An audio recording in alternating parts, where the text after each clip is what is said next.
Release అయి ఏడాది కావస్తోంది. ఇంతవరకు శేఖర్ కమ్ముల ఎవరిని డైరెక్ట్ చేస్తున్నాడో క్లారిటీ లేదు. నానితో సినిమా ఉంటుందంటూ ప్రచారం జరిగిన హీరో మారిపోయారట.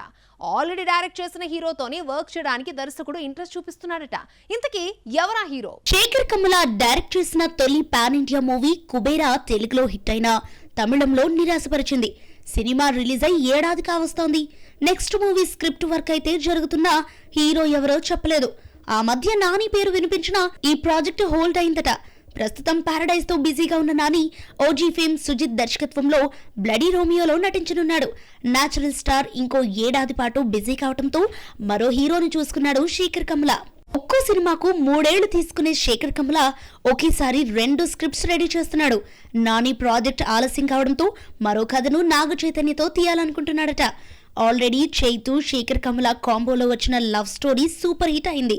కరోనా టైంలో 50% ఆక్యుపెన్సీతో రిలీజ్ అయిన లవ్ స్టోరీ లాభాలు తీసుకొచ్చింది. కరోనా నిబంధనల రీత్యా థియేటర్లో 50% టికెట్లు మాత్రమే అమ్ముకునే ఛాన్స్ ఉంది. రెగ్యులర్ గా 100% టికెట్స్ ఇస్తే లవ్ స్టోరీ మంచి వసూలు రాబట్టేది. 2000 సంవత్సరంలో డాలర్ డ్రీమ్స్ తో డైరెక్టర్ గా పరిచయమైన ఈ సెన్సిబుల్ డైరెక్టర్ 25 ఏళ్లలో కేవలం 10 సినిమాలే తీశాడు. కుబేరా తర్వాత 2 కథలు రెడీ చేసుకుంటే ఇందులో డైరెక్టర్ కు బాగా కలిసొచ్చిన లవ్ స్టోరీ కూడా ఉందట. చైతుతో న్యూ ఏజ్డ్ లవ్ స్టోరీ తీస్తాడో డిఫరెంట్ గా కథతో వస్తాడో చూడాలి మరి. ఆనంద్, గోదావరి, ఫిదా లవ్ స్టోరీతో సెన్సిబుల్ డైరెక్టర్ గా పేరు తెచ్చుకున్న శేఖర్ కమ్ముల మరోసారి ప్రేమ కథను రాసే పనిలో ఉన్నాడు. ఇక మరోసారి చేతుతోని తీస్తే మాత్రం శేఖర్ కమ్ముల అక్కినేని ఆస్థాన డైరెక్టర్ అయినట్టే లెక్క.